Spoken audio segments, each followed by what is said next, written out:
You've got an idea. You want to launch a business, but where do you start? How do you get from here to the dream vision? It's all about making it simple, breaking it down, and getting started on one thing. And that is what this episode is all about. What would it take to become the hero of your own life? To build the business you've always dreamt of? To make money doing something you love? It's time to take control. Can we get on with making money and having fun now? I'm not doing it if it's not fun. Join the rebellion with Alan Donegan and welcome to Rebel Entrepreneur. In today's episode, I'm going to work with Shawn Jenkins to help him launch his new podcast and his new blog. What I want you to do as you listen on is to think about the questions, the comments and the stories and how they would apply to your business. Because there are some incredible concepts and ideas in this episode that you can apply directly to what you are doing. Whether that's thinking through the value that you offer people, whether it's thinking about why you're doing this, how to promote, the name of your business, what area to focus on, how to run mini experiments. There is an incredible amount of value throughout this episode, and I want you to think about how you can apply these ideas to your business as I work through them with Shawn Jenkins on the episode. So welcome to the Rebel Entrepreneur. My name's Alan Donegan, and today I've got with me Shawn Jenkins, who I actually met in Greece on a financial independence retreat, summit, conference. Welcome to the show.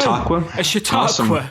Yeah, it's great to be with you, Alan. And I so enjoyed meeting you and Katie in Greece and coming off the plane, hoping you were real people and hoping you would be there. And the friendship has been fantastic since then. And we are actually real people. Yes, we did show up. We did pick you up. Everything was good. It's awesome. And Shawn and I spent a couple of weeks together recently in Charleston running a pop-up business school. And Shawn helped to bring, well, actually he did. He brought the pop-up business school to Charleston where we ran an event together. And this is why we're chatting, because sat in the back of pop-up business school, you came up with a new idea, didn't you, Shawn?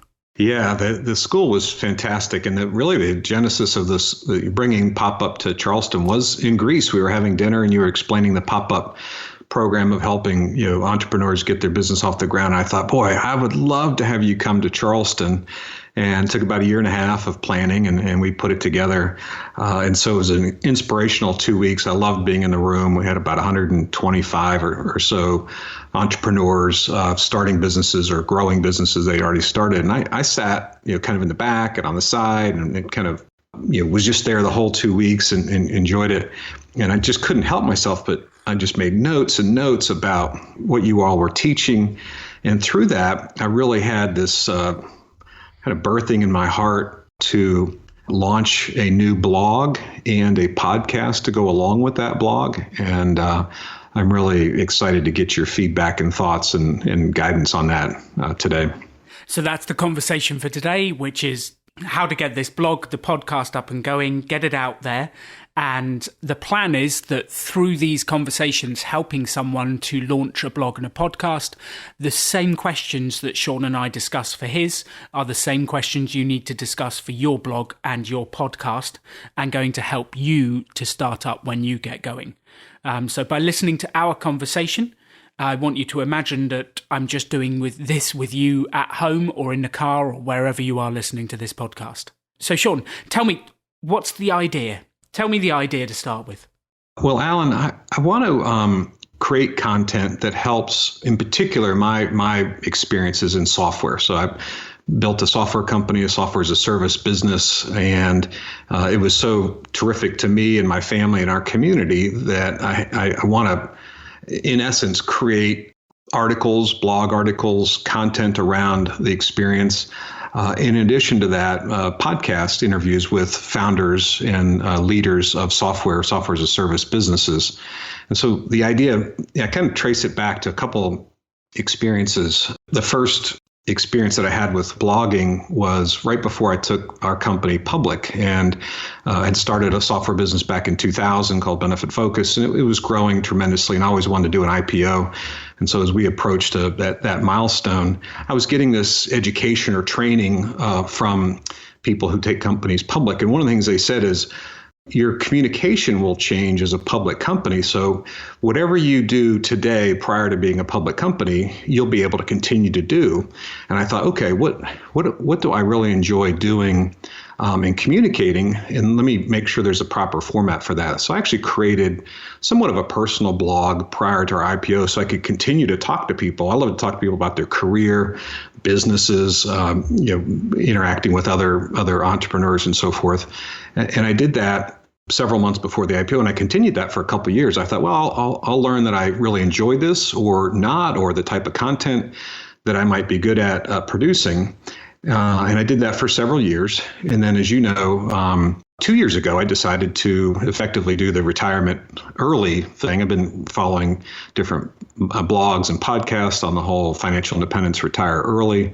And I stepped away from my own company that I founded and promoted the team, and they continue to run it. And I've taken the last couple of years, I don't know if taken off is the right word, because I've certainly been active. And the other piece of that journey is I started blogging again, and I created a blog just to kind of journal my own experience of the transition to early retirement. I didn't know if I'd start doing like financial independence blogging like lots of folks do, or maybe entrepreneurial things. But it was this last 2 weeks at the Pop-Up Business School here in Charleston where I think it really crystallized for me how I want this to move forward and the type of content that I want to produce and the audience is coming into focus. It's not completely clear, and I'd really like some help with that today. Perfect. I love that. So one of the questions I will always ask, and based on one of the pop-up principles of if you have a big enough why, it'll get you through anything. And if you don't have a big why, you'll produce one blog and then stop. And we see online so many blogs that have one article written in 2016 and then they've died. Right. So to avoid that, it's the size of the why that will drive you through this stuff. So why are you doing this? What's motivating you? What's driving you? Do you have a why, or is it just something for fun? No, there's a why, a deep why, and the why is probably like a multi-strand cord, if you will.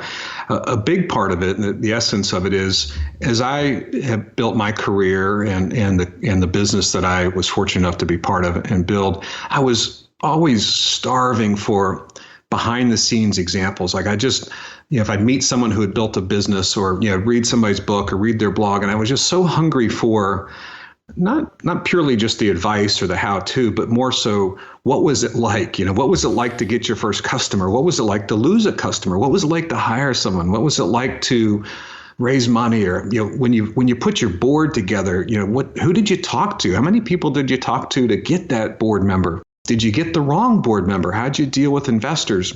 So the people that helped me and the sources of information were extremely valuable. And I'd like to participate, pay it forward, if you will, by providing not only my own experiences and examples that, I personally witnessed, but the people that I've come in contact with, the other entrepreneurs that I still stay in communication with. And I imagine the vast number of people that are building great businesses that would like to share their story or share their questions and help develop that. So the essence of the why is, as a growing business entrepreneur myself, every scrap of behind the scenes, how did you do that? What was it like? Was like oxygen to feed me and our team. And that's the main thread that I want to put into the content, both in written form and, of course, in podcast form as well. So I love that. So you are going to provide an oxygen mask to the next generation of entrepreneurs. Yeah, that's good. We'll hope it's that powerful. But it'll definitely be experiences people can do with it what they will. The other thing, like a personal why, I found that I really enjoy interacting with people as they make decisions. I love to think through and ask questions of people, teams, businesses, myself. Why would you make this decision? How would you make this decision? How would you approach it? How does that affect the strategy going forward? And I love to see folks make their own decisions with input and watch them blossom. So whether it's a career decision, should I leave this company or not? Should I hire this person, or a product decision or financial decision? I like to be part of those conversations. And for some reason, I just have a curiosity about how people make decisions. So that element of it, and that really developed when I did my blog when I was working at my company, ended up being almost more like a career advice or, I don't know, management leadership type topics of helping people make personal decisions as they lead their teams or lead their company. I really enjoy that. I enjoy those interactions and learning about people's stories. So I hope to get that kind of personal aspect back out of the blog. Fantastic. Which I guess brings us on to what actually is the subject and who is the audience. And I've got a dichotomy of thoughts on this for you. There is a lot of advice about specialization. Choose one subject for one audience. And then there is a huge amount of examples of blogs, such as Tim Ferriss's. He has a podcast that the subject changes every week. This week he's talking about sleep, then he's talking about neurotropic drugs, then he's talking about startup business, and you never know what's coming next. And he has one of the most successful podcasts out there, if not the most successful podcast out there. And it's actually quite confusing when you are starting up which way you should go. Should I just create cool content that I'm interested in? Should I have a listener or audience in mind? Should I go specific? Should I just go varied? It actually becomes quite a challenge. And I think that's one of the biggest challenges people face when they're starting up. Do you have any opinions on that? Well, I do. And I'm hoping our conversation today, or I know it will lead some clarity to that.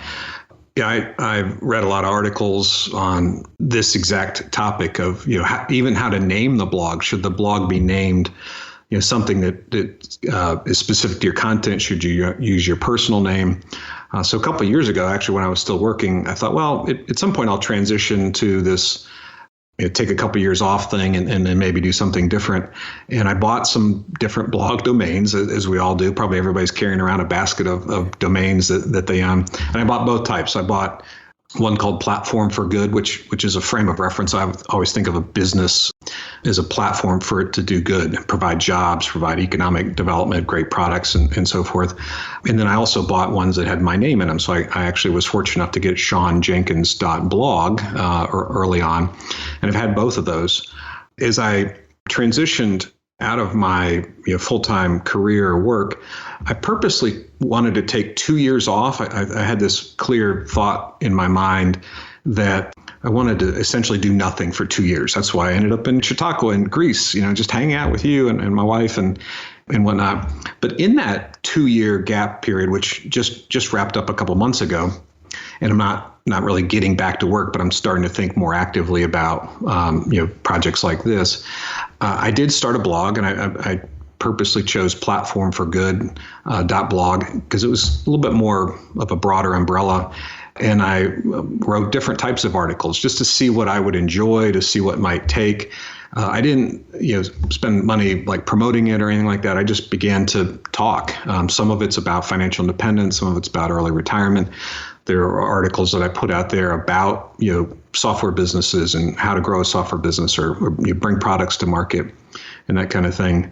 But going through the pop-up business school in Charleston, which we're going to see how pivotal that time was, it became clear to me that I wanted to do two things. One is I wanted to switch and use my name, so ShawnJenkins.blog, which is not live yet, but we're in the process of designing that new blog, that new URL. I'm going to port over the articles that I've been writing in the last 2 years. And I do think it's the content, the subject matter, at least to start, is specifically for software businesses, not just founders and CEOs, but leaders, people growing software as a service businesses. I find that when I'm in those conversations, I'll have coffee with an entrepreneur who's building a business like that. That's where I have the most depth. That's where it's kind of effortless for me to recall a story or something we did or something that someone taught me. And I feel like that would provide the most value to a specific audience. I may in time expand, into other areas, but I think there's just tons of great financial independence blogs. There's all sorts of great early retirement material. I don't feel like I would add the depth to that aspect of the blog. So I want to use where I spent basically 18 years in the software business building a company. I want to use that experience and focus that content. I think that's a fantastic way to focus to start with. And actually, that's something that I've come to, and the Pop-Up Business School saying is the quickest way to become famous is to become famous for one thing, so that people know what you do and can share it. So if you are the person for building software businesses, everyone knows. The software engineers talk about it. Did you hear this on ShawnJenkins.blog? Did you hear this? That's how the message gets out and spreads and grows the blog. And the opposite of that is actually what I did in the early days, and what slowed down the growth of my business is I was a little bit schizophrenic. I would talk about creating the best PowerPoint, and then I'd run off and talk about time management, and then I'd run off and talk about entrepreneurship, and then I'd go crazy and talk about relationships in business. And I think it became a little bit schizophrenic. No one knew what they got, and no one could recommend me for any one thing. And that damaged my progress in the early days. And I think one of the differences between those podcasts and blogs we spoke about a minute ago is Tim Ferriss has been doing this for a long, long time. And he got known originally for one thing and has expanded since. So I think that's the best way for all of us to start, is what's the one thing we want to be famous for and how does it spread? Yeah, well, that's very helpful and confirms what I would call this kind of more recent direction and thought process that I had. And the other way I've sort of tested this notion of niche, very focused on software, in particular software as a service, cloud-based software, and helping those businesses, and somewhere from startup, getting the idea, all the way through growth and profitability. I was able to take our company through $100 million in revenue, then an IPO, and then through $250 million in revenue. So somewhere in that arc of growth, there's just a ton of entrepreneurs doing that. And if I look at even the 2 years that I took off, where I was kind of hiding from the world and traveling and just enjoying it, the folks that reached out to me during that period and in the meetings that I had, where I felt like they were the most meaningful for myself and the person, were really on this idea of software and software tech and whatnot. And I had thought about just kind of general entrepreneurship and helping businesses in general, and company culture was something very important to me. But when I meet with, say, someone owns a restaurant or a car repair shop or some other business that I'm not that familiar with, I find it fascinating. I have just as many questions, if not more. I'm really interested in a whole bunch of other topics, but I don't have as much to contribute to those conversations. Whereas when we get back into the software space, the metrics and the math and the examples and the failures and the successes, it's a more natural place for me to be. So that all those things seem to be lining up to point me in this particular direction. Yes, and I think you can absolutely talk about decision-making for software businesses that will apply to all other businesses, but it's focused and grounded in your experience. I think that's a great way to do it. And one of the conversations that we've had that stuck with me the most, I asked your advice. I was working on the Pop-Up Business School TV show, and I asked your advice about how do I choose which company to go with. And I always remember the first sentence. You said, "Let me tell you about the first time I raised $30 million. That was how you started. You had my attention from second one. And that story and example helped me to think through my decision-making process and come to a conclusion. And yeah, I think focusing on that one thing, it can still be applied to all the different areas, but that's how you get your message out there and keep it. You have all the examples and all the value there. Yeah, that's helpful, and I appreciate you saying that. I think it is somewhat human nature for us to want to help everybody or please everybody, or not close off any opportunity or whatnot. But I've seen time and time again, even in my own career, even the name of my company, when we started it, was called Benefit Focus. A lot of companies were building software for all sorts of human resources and payroll, and it'll do everything. These companies where their software will do everything. it'll mow your grass for you, whatever. And we put the word focus in the name of the company because we thought, well, benefits is a big space. Health insurance in particular is a massive, multi-trillion-dollar industry. We thought if that's not big enough, then we just won't have a successful business. Of course, it was wildly a huge market. But there is something in our brains that fight us on that a little bit. We'll talk to someone on a different topic, like I could help them, or I don't want to, that could be a great opportunity. But we do need friends and mentors and advice. And I appreciate you being a sounding board here for me today as I make kind of critical early decisions on this new blog and the launch, is to really stay home in this lane that I enjoy, that I'm passionate about, that I have interest in, and I think will be most valuable. Yes, and I think just because you start there doesn't mean you have to stay there forever. There's always the opportunity to do experiments. And one of the concepts of Pop-Up Business School is to do these mini experiments and see if it goes well. So let's start there, and we can always change. As you were speaking, it brought to mind a mini experiment I did. I, like you, have a drive to want to help every single person I ever come across. And as of that drive, Simon, my business partner at Pop-Up Business School, found me an opportunity to go into a high security prison in England and run a workshop teaching inmates how to start businesses with no money, so that when they came out, they would have an income, a focus, and they'd be less likely to reoffend. That was an intense experience, to say the least, especially when halfway through my presentation it all kicked off. There was a guy at the front who was joking, taking the mickey. I knew he was, but I just answered his questions factually, thinking it would keep it calm. A giant guy at the back just threw his arms up and said, "What the..."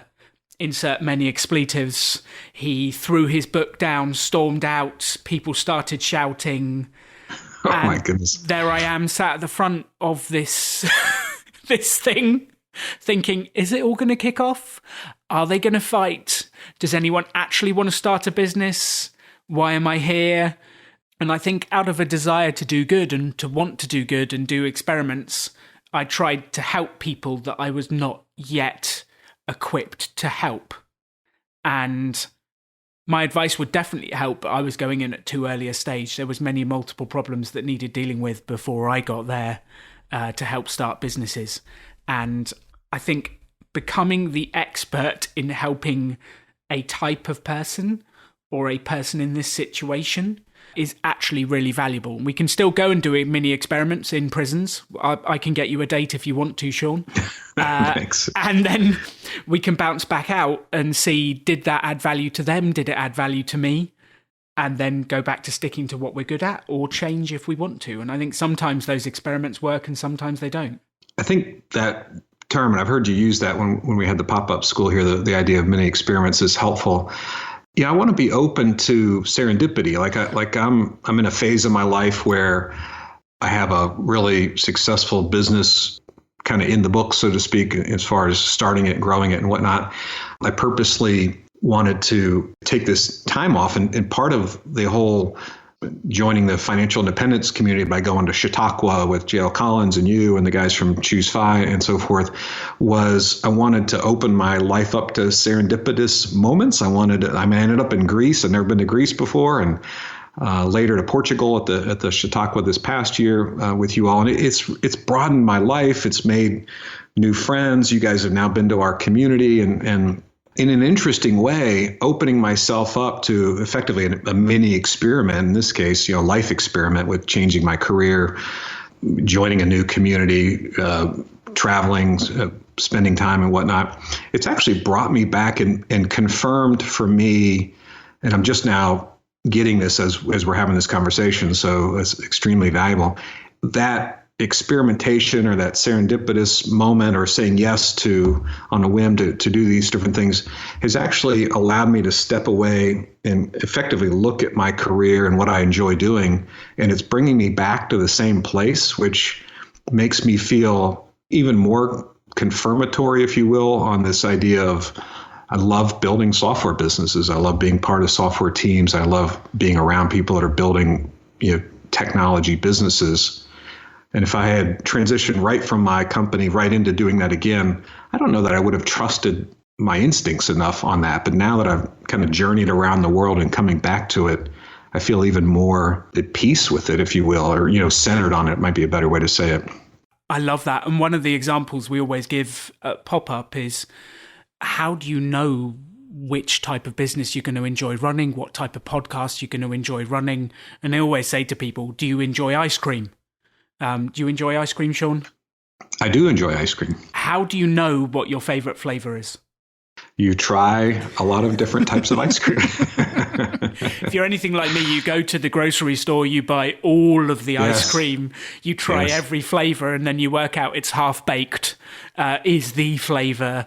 And I think sometimes if you've stuck to one flavor for a long time, you start to doubt whether that's the flavor for you, and you need to try a different flavor. Am I stretching this analogy too far? I think it's good. But you need to try a whole bunch of different flavors to go, actually, no, I was right. Half-baked or whatever it is the flavor for me. And I think that happens at different points in your career. Simon and I, running the Pop-Up Business School, we'd been running it for 2 years. We hit a very difficult phase because the British government changed funding for housing associations, who was our major funder. And we had this moment of, is this really what we want to do? And we had to brainstorm all the ideas and try a few things to get comfortable coming back to, no, Pop-Up Business School is the thing we want to do. And if we hadn't have tried those other stuff, explored those other ideas, I think you then end up working on something because you have to, not because you want to, and you get a different energy and a different thing. Yeah, it's a great story, and there's a ton of wisdom in it. I'll even take it a little step further. And this has to go with the whole idea of taking a couple of years off. And as I was wrapping up at my own company, which is its own very interesting experience to go through, but I was talking with one of the guys I'm good friends with, and he said, you're about to get a zero velocity moment. And I was like, what? He said, you don't get many zero velocity moments in your life or your career. When you're out of college might be one zero velocity moment, or if you lose your job might be a zero velocity moment. He said, you don't want to waste this. You want to really savor the fact that there's no velocity. You can just sit. And that helped me create that transition. But as I experienced the zero velocity moment and thought about software and, should I even do another software business or any of those types of things, I also thought about my geography. And we're in beautiful Charleston, South Carolina. It's just a dream place to live, and it's growing faster than the national average because businesses are coming here and people want to live near the water and the Atlantic Ocean and so forth. But having been here for a number of years and started a business here, and kind of my identity was Charleston software executive and startup, I thought, well, maybe I even want a different geography. Maybe we should go live in the West Coast or live in the mountains. And we did, we've done a fair amount of travel, and we plan to do more. We're going to have a big RV trip and so forth. But something about this, the blog and answering these questions and what should be the content, has even brought me back to Charleston, which I always love, and we didn't leave. But it makes me want to even more hyper focus on Charleston-based tech scene and what I can do to help. And I don't mean help like in a charitable sense. These companies don't need like handouts or anything like that. They're powered by intensely brilliant individuals and teams that are passionate and so forth. But contribute, I guess, might be another way, or participate in both the Charleston tech scene and call it the more national software community, the intersection of those two things. Does that make sense? Absolutely makes sense. And I think with a market that's defined as that, it makes it really easy to get out to the next steps. And if I were you, I would have a very simple plan, and I'd have a two-pronged approach. Prong one would be to reach out to the CEOs and founders of those. You said it was between 100 million and 50 million type area, and yeah, I think from startup through 100 million or so. It's a pretty big range. But there's companies that are in those early stages where they're in growth and they've already got some revenue. And there's different, funding levels that go along with that, different kind of difficulties that you have to overcome in each of those. But that spectrum of, starting up through to profitability and beyond 100 million, in my case, I would even say beyond an IPO, which is a super special area. That niche, which is, many companies, but it's not all the companies in the United States, obviously. So if I were you, I'd probably pick the 4, 5, 6 companies that I believe in the most and reach out to them and tell them what you were doing and invite them on the episode. And that's a great way to start. The second approach I would have is a slightly more general approach to software as a service businesses. And I would put up a 1-page thing saying, I'm launching this podcast. Here's what I'm going to be doing. And I need your questions. The content is going to be powered by you, the audience. Click here to send me an audio file with your question. Ooh, that's interesting. Mm-hmm. Then you can very easily have a question audio file and you record an answer in your studio at home with the microphone you've got now. And it's very easy to edit together, and you've got content driven by the audience that you can answer and give great value on. And that will create your first 10 episodes without even trying. It will also get your audience bought in because you're specifically giving them what they ask for. And that's how that then gets shared and spread and worked upon. And I think with those two approaches, you've got enough content to get going for the first 10, 15 episodes without trying.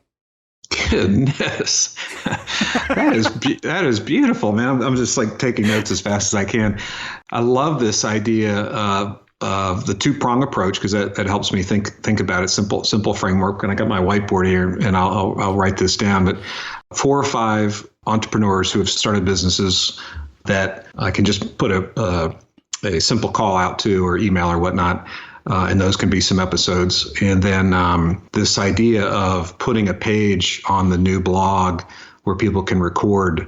I love that. I've been thinking about a Q&A format and, people type it in and I've got to type it back or perhaps video, whatever, but just an audio file is simple. And then I could bundle up those. Maybe it's one person asking a couple questions and then I respond, or maybe it's a couple different people with different questions and packaging that together.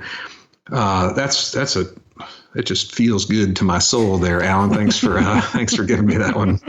I am such a big fan of simplicity and making things easy, and I love a simple plan. I think a lot of times when people are launching businesses, they try and do everything at the start and become paralyzed. Mm-hmm. And the simpler the plan, the more likely we are to follow through. And actually, I've been a victim of this with this particular podcast. I had a very simple plan to start with, and then had a few other friends get involved and give me ideas, and the plan got more and more complex. Then we were recording live at events, and I was doing coaching, and it became too complex. And it actually stopped me from getting going. And coming back to what's the simplest possible version that adds the most value to the audience, I think enables you to get going quickly. Yeah, I love that. And how should I think about the audience and building the audience? So I'm in a situation where, I want to do this. I have the passion to do it. I have the time to do it. And, I've got this, the genesis of the idea. And now you're helping me kind of flesh that out. At the same time, I don't have an enormous amount of pressure to make it successful in the first 3 months, or it doesn't have to carry my living expenses or whatever in the first, year or whatnot. But I want to think of it as a business because, anything that you do that either loses money, will get old, or just is sort of a hobby, won't have the focus. What would your thoughts be for me as I purposely create content and build the audience? Like what should I think about as far as metrics, or how would I lay out what success looks like? I've got a couple of thoughts for you to start with. The first, have you heard the expression, if you build it, they will come? I've heard that many times, yes. Kevin Costner, Field of Dreams. Yes, I've seen it. Yes. Or Wayne's World actually said it as well. Classic movie from my childhood. It's actually the biggest lie that's out there. If you build it, no one will come unless you tell the world about it. And it's all very well you creating content in the isolation of your home in Charleston, but if we don't do something with it, if we don't share it with the audience, if we don't get it out there, it'll never go anywhere. So we have to come up with a way to promote it and share it. Now, there's so many different ways to do that to build the audience. The slowest is the organic asking people to share. So you say to people, if you've had value out of this, then please share it with other software developers, software co-founders. That is really important to do, and it's the most valuable traffic. It's also the slowest, and it's an exponential one. So you'll see no growth for months, and then it'll start to kick off at the tail end. So I would say to kickstart things off, we need to get going earlier. And having just listened to your audience, I used to have a radio show. It was rather egotistically called the Alan Donegan Show. Yes. And it was a chat show. And when I was choosing my guests, actually the guests I chose were the ones with the largest number of Twitter followers or the largest Facebook audiences. And what I found was when I launched that stuff and got it out there, they would then share that they'd been on my show. So I would purposefully take selfies with them when I was doing it. I would purposefully tell them when the show was out. I'd send them an email saying, here's the shareable link. Click here to share it on Facebook. Click here to share it on Twitter. And I used the guests' audiences to build my show.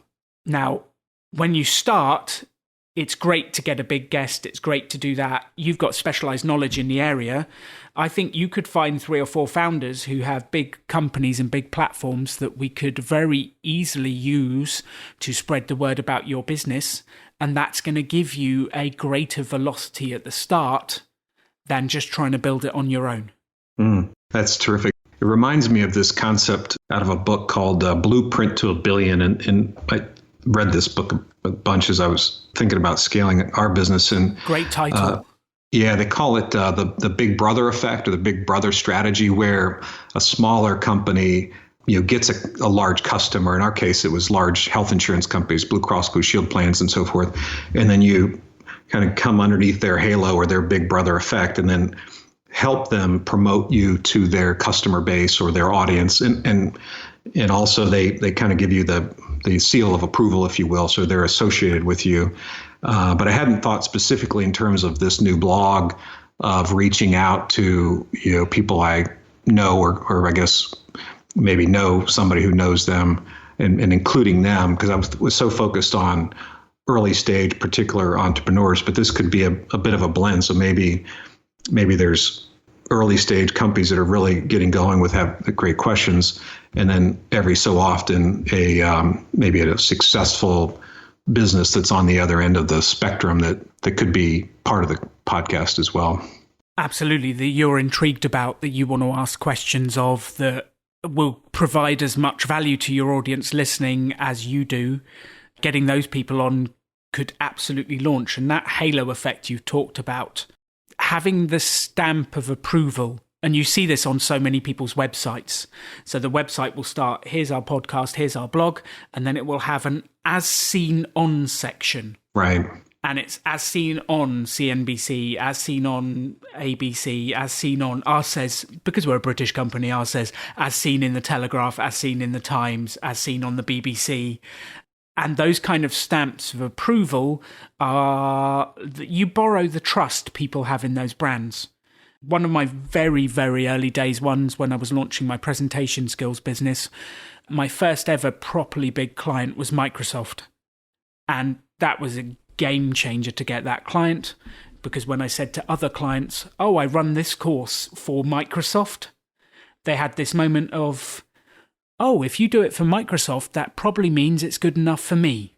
And being able to borrow their trust in their business, the halo effect, exactly as you said, I think will really help us to get going. So if we can find that through a couple of your networks and we can find those people and get them on your show, it's going to create a wealth of audience very quickly. Awesome. Okay, so extremely helpful. And it strikes me that the effect they would have early on would be outsized. So rather than waiting a year or two until I've got a lot of content and I've had some measure of audience, actually in the early days, they will have the effect of essentially supercharging or really boosting or getting the snowball or the flywheel, as they say, getting that going. So it makes me, I hadn't thought about this aspect or strategy at all. And now, particularly as we're talking, it makes me think about trying to pull those forward, because the blog needs that halo or that big brother effect. It would even be more valuable at the beginning than it would be later on, I guess. Yeah, incredibly valuable to get going, because it gets you to the exponential part of the growth curve far quicker. And it will help the new businesses that you're working with, because if you can get that exponential curve going quicker, you'll get better coverage for those new businesses you're supporting as you get going. And maybe you do one big one, one new starter, and then a questions, and then one big one, new starter and a questions. And you've got a simple structure that keeps it simple for you and helps you grow faster to start with. That's terrific. And the way I had this idea of kind of content by stage. And so maybe it's below $1 million in revenue, just getting started, the early stage, or $1 million to $5 million, or 5 to 20, or whatever. In those each have different stages. Perhaps the way we line up the guests, and it's a combination of articles, but also podcast, as we're talking about here, interviews with folks. Maybe there's a logical way to go back and forth between the different stages of the companies I'm talking to, and I can seek out companies of different sizes and have them slotted kind of back to back. I love that. So I guess where we've come to now is, what's the biggest challenge you see with getting this going, Shawn? What's the thing that you think is going to be the biggest stumbling block for you? What's the biggest challenge coming up? I think getting back to work. So I have done things over the last 2 years, but nothing that would resemble routine scheduling or whatnot. And as I was away from my regular career and job, I was kind of had a little bit of a allergic reaction to anything on my schedule or anything that resembled, looking at a Microsoft PowerPoint or whatnot. And clearly what we're talking about here is not that. This is my own podcast. This is my own blog. I can do it at whatever pace. But I do know that to build something successful, it takes a lot of effort. It takes sustained effort. Yes. This will not be overly onerous on me. It's not going to be, I'm going to follow your lead and doing it, very without any debt and very low expense, just getting up and running. But I guess getting in the rhythm might be, or back into some sort of work shape. I'm not even sure how to say it, but finding my new system or schedule or rhythm. How would you advise that I get in touch with my work self again, maybe? It's the excitement to get on with it and the excitement to do it. And then it definitely becomes a scheduling issue with the podcast, because you have guests, you have conversations, and we had to schedule this call today. So we had to say we will speak at 10 a.m. on the 24th. That's when we're going to chat. And there is a logistics element to making this happen. The way I've started to think about it with any business is there's the stuff you love and the stuff you have to do to get to what you love. And both need doing. And you've got choices with the stuff you don't love. You can outsource it. You can spend money on it. With this, it's probably going to be fairly small. It's the scheduling and the organizing. And if you're doing it from the home office, as I can see you are, you can have things set up just to get going. But it's realizing that the value, the energy, the excitement, and those moments when you are in the flow only happen if you do the stuff you don't necessarily want to do up front. Yeah, that makes a lot of sense. And you talk about flow. So when I do find myself sitting down with someone who's building a business or building a team, even if they're not the founder or the owner, and they're going through, the tension that comes with success or potentially pressure from a business in a different cycle, I really enjoy those moments of helping people think through those things, asking those questions, just curious myself and understanding them. And what I want to do is effectively capture those moments of having coffee with another entrepreneur and make them available so that they can, be of benefit to other folks, back to that original desire of, I just always want to know behind the scenes how people did stuff or what it was like.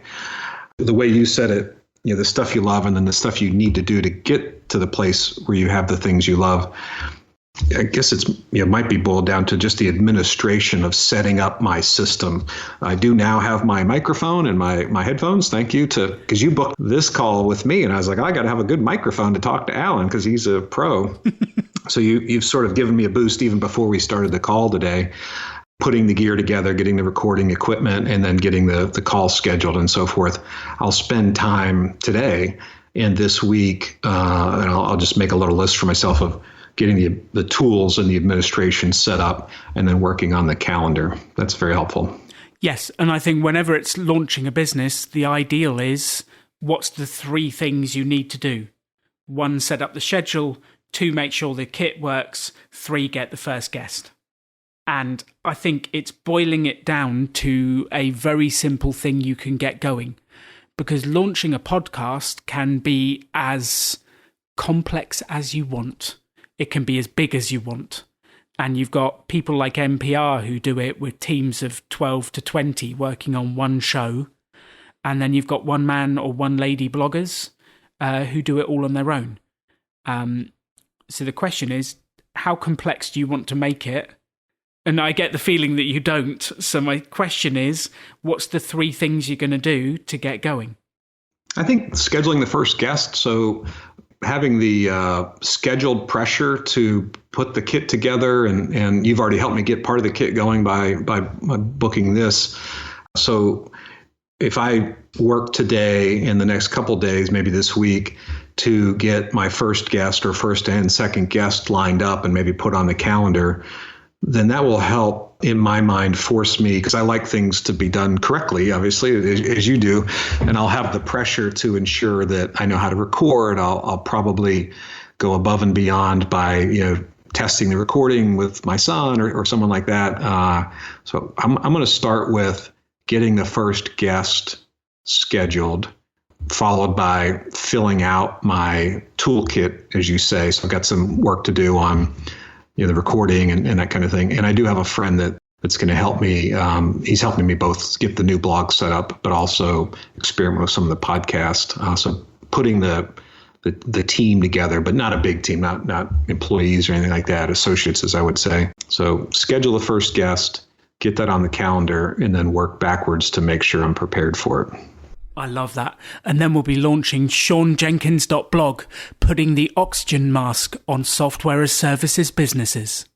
Oh my gosh! All right, I gotta get that clip, and that'll be my intro to all my podcasts going forward. That voice was really good. If you need a British voice, I'm there to help in any way I can. I love it. Absolutely love it.